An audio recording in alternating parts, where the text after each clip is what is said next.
felt that the scarcity is creating an untold hardship to our citizens who have to pay higher prices for these products, especially the petrol. Concerned that the current situation is not in tune, convinced that the current situation is not in tune with the desire of the current progressively inclined government to bring succor to Nigerians in all spheres of their lives. Recalls that this problem of fuel scarcity has continued to remain as a recurring problem in this country, and believes that in line with the change mantra of this administration, it is time to put a final stop to the trend. Desirous that the legislature is set to demonstrate the will and capacity to work very harmoniously with the executive branch of government to find final solutions to the occurrences of fuel scarcity in this country. The Senate accordingly resolves to commend Mr. President Muhammad Buhari, for his diligence and a common commitment to resolving the intractable issues of petroleum product supply and distribution, and the commendable efforts made so far to clean up all institutions associated with the petroleum industry.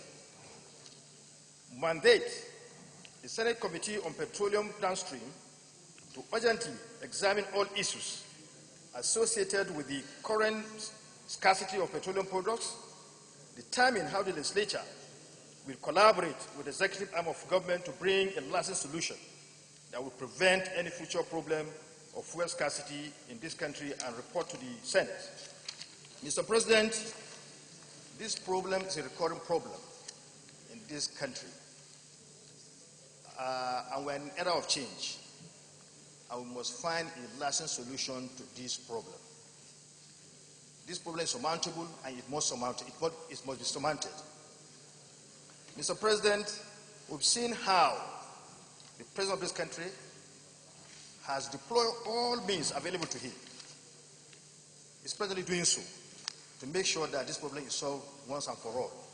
I've also interacted with several of my colleagues here, and I've seen the willingness in them, the desire in them, to make sure that we work with the executive to make sure that we bring this problem to an end.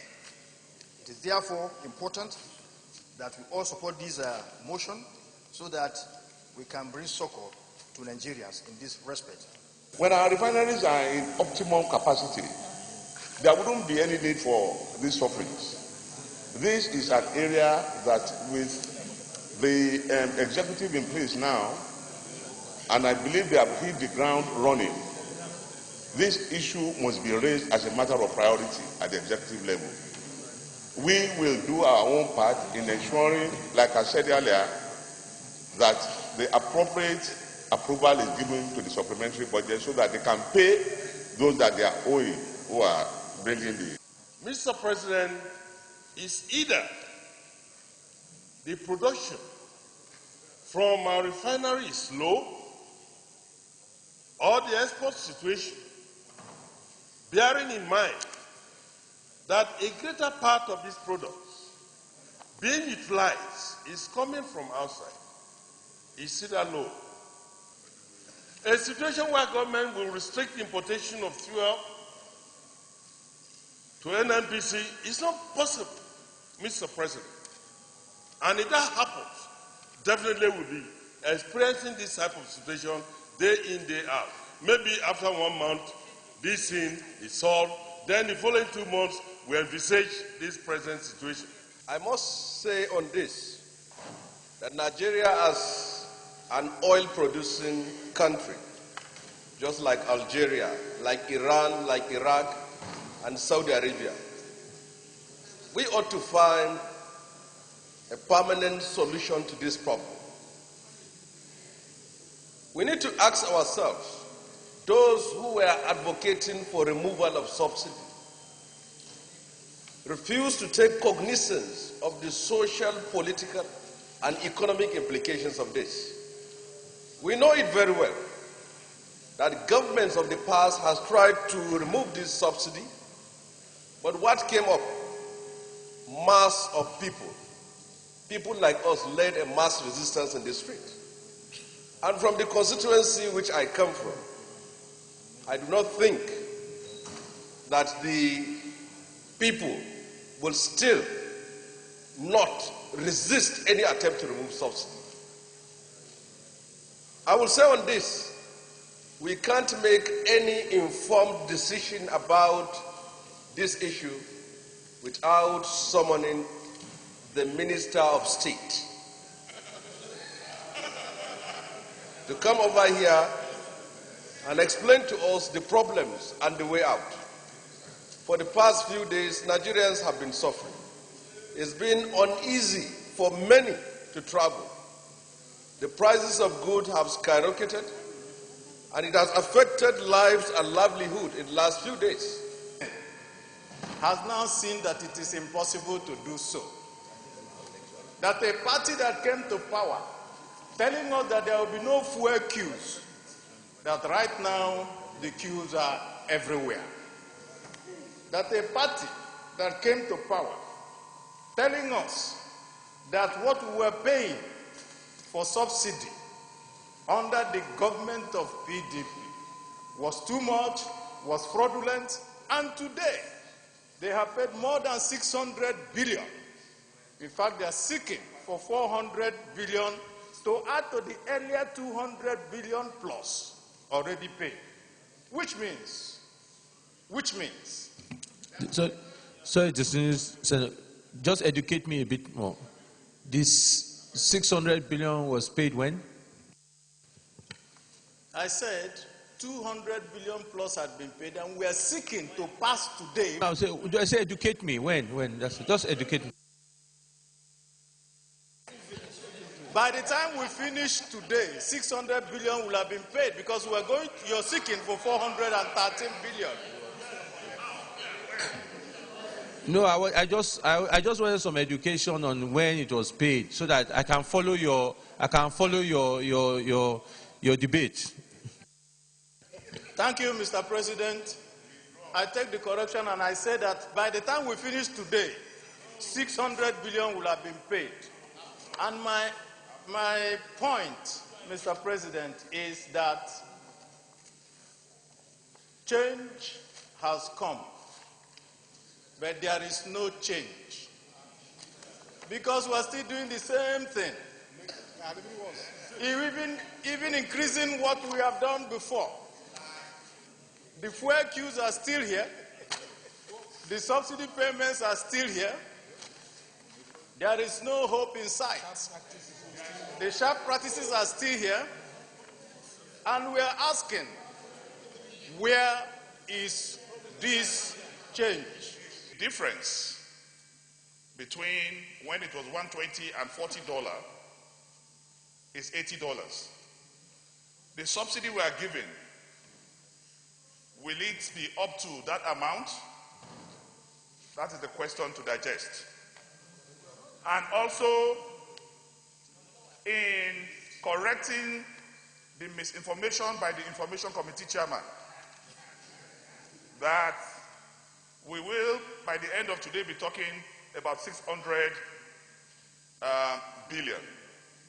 It's a far improvement from the regime of the PDP, where we were giving 1-point-something trillion subsidy. And at a time in the history of this country, subsidy of 1.3 trillion that was not appropriated for was spent in this country. May God never take us back to those dark ages again. Maybe, and we are working on changing them. And that is the problem. So we will not want us to politicize these issues. I will not want us to begin to refuse to appreciate the sincere and transparent effort of Mr. President. My advice is, Mr. President, we go to the prayers and continue to support and continue to support the very holy and sincere effort of Mr. President in correcting the anomalies created by the last administration. Thank you. Those in favor of prayer 1, say aye. Aye. Those against, say nay. Nay. The ayes have it. Prayer 2, mandate the National Petroleum Corporation (NPC) and other stakeholders to continue with their current push to stem the tide of the present scarcity of petroleum products, while the legislative and executive arms of government continue their collaboration to find lasting solutions to the recurring problem of petroleum products scarcity. Those in favor of prayer 3 say aye. Aye. Those against say nay. The ayes have it for this motion. Distinguished colleagues, I think one of the things we need to take away with us on this important topic is that this is a topic that honestly we should try as much as possible not to politicize. It's a very important issue. It affects the lives of all Nigerians, irrespective of whatever party line they belong to. And I think we have, in the Senate, you have to rise above that, because there are very important decisions we have to take over the next few weeks, months, of what is best for us in the management of the petroleum downstream sector, regards the supply of fuel in the country. These, as you all know, is what we are seeing now. It's not something that started today. It's a backlog of issues that have been. I remember when I was in the 7th Senate, this issue of fuel subsidy was an issue that had been there, and we've been talking about it. So I want us as senators of the 8th Senate to please rise above our political divide and find a lasting solution to this issue. The Senate, the Committee on Downstream, will expect if you can get the report back to us in 2 weeks, really looking at some of these issues. Of course, it goes to show that, of course, we will commend all Nigerians. We commend. I don't think that we really need to bring emotion about that, because all of us, whichever side we belong, we care about the Nigerians that we all serve. So I think that is an issue. But I think what is key is that, again, that also brings us the issue why we must quickly look at this PIB and begin to look at how the institutions can be more efficient and to ensure that there is delivery of products to all. Once again, I thank you all for your contribution.